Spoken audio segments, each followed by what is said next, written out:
¿Cómo eligen los partidos políticos a sus candidatos? Bienvenidos a Hablemos de Política, un videocast del Comité de Lectura y la Fundación Konrad Adenauer en el Perú. Cuando participas en una elección presidencial, puedes votar libremente por cualquiera de las alternativas que aparecen en la cédula de votación, o por ninguna, si prefieres votar en blanco. Pero lo que no puedes hacer es escoger tú mismo quiénes compiten en esa elección. Es como cuando vas a un restaurante y te presentan la carta. Si es un buen restaurante, quizá haya muchas alternativas suculentas entre las cuales escoger. Pero también podría ocurrir que te topes con un menú en el cual es difícil encontrar algo que te entusiasme particularmente. En política existe lo que podríamos llamar un menú electoral. La carta en una determinada elección está delimitada por dos factores principales. Por un lado, el número de partidos con inscripción vigente y por otro, las decisiones que se hayan tomado a la interna de dichos partidos para elegir a sus respectivos postulantes. Hoy vamos a concentrarnos en este último detalle, vale decir, en cómo los partidos políticos eligen a sus candidatos y candidatas, ya sea a la presidencia y vicepresidencias o al Congreso. El proceso mediante el cual se define quiénes van a postular por un determinado partido se llama democracia interna. ¿Por qué se usa el término democracia? Porque la idea es que sean procesos competitivos, en los cuales los propios integrantes de una agrupación política decidan quiénes prefieren que los representen en una determinada elección. Aquí debemos tener en cuenta lo siguiente. Un partido político debidamente inscrito es parte de un grupo reducido de organizaciones a las cuales la sociedad les permite competir en elecciones. Pero si bien les damos bastante libertad para que se autorregulen y definan su ideario y sus líneas programáticas, hay ciertos aspectos en los cuales sí queremos que todos los partidos cumplan con ciertos requisitos mínimos. Uno de esos aspectos es justamente la forma como eligen a sus planchas presidenciales o listas parlamentarias. Por esa razón, varias entidades que forman parte del sistema electoral intervienen en estos procesos ejerciendo un rol supervisor o facilitador. Por ejemplo, participa la Oficina Nacional de Procesos Electorales, la ONPE, que se encarga de organizar y ejecutar las elecciones internas. El RENIEC, o Registro Nacional de Identificación y Estado Civil, actúa aportando el padrón de electores hábiles dentro de dicho partido, el cual se basa a su vez en el Registro de Organizaciones Políticas, el ROP, del Jurado Nacional de Elecciones. Esta última entidad establece por su parte el calendario electoral y se encarga de solucionar las controversias que puedan surgir. Una pieza clave en los procesos de democracia interna de los partidos es lo que se conoce como su órgano de elección interna, que es una autoridad de carácter permanente y autónoma respecto de los demás órganos internos del partido. Está integrado por un mínimo de 3 miembros titulares y 3 suplentes, los cuales deben ser afiliados a dicha agrupación política y están impedidos de postular en las elecciones internas.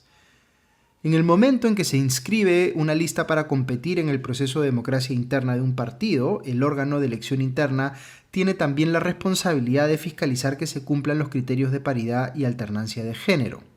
Esto significa, por un lado, que el 50% de las candidaturas deben ser ocupadas por mujeres y el 50% restante por hombres.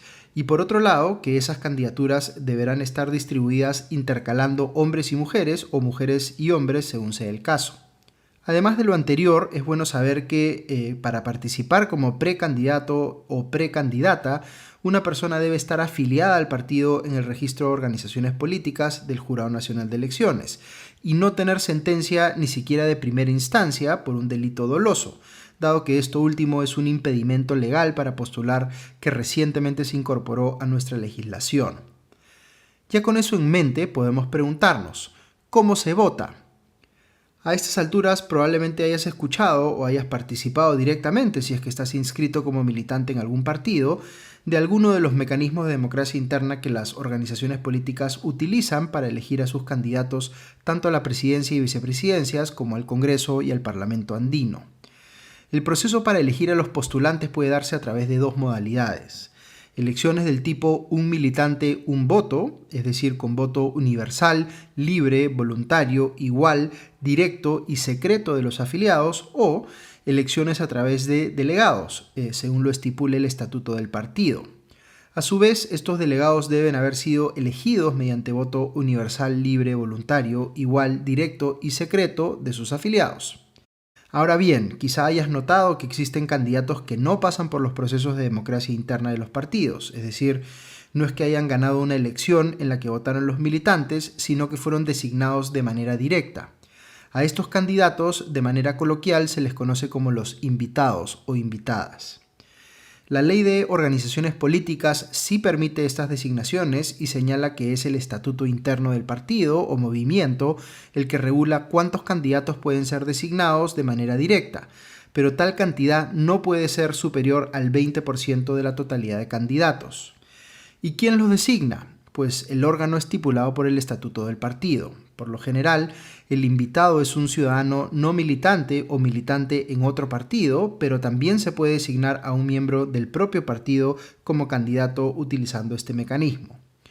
Pero ojo, los puestos de designación directa no se pueden decidir después de las elecciones internas, sino antes. El órgano electoral central del partido deberá declarar ante la OMPE que su partido hará uso del mecanismo de la designación directa al momento de presentar las candidaturas que competirán en esa elección interna. En esta declaración el partido indica los puestos y las circunscripciones electorales en las que el órgano electoral partidario realizará tal designación de candidatos o candidatas. Es decir, no dice necesariamente quiénes van a cubrir esos cupos, pero sí establece cuántos son y en qué circunscripciones electorales estarán. Como parte de la reforma política reciente, se implementó un cambio en la regulación de las elecciones internas de los partidos para tener algo similar a lo que se hace en Argentina, con las llamadas PASO, que son elecciones primarias abiertas, simultáneas y obligatorias.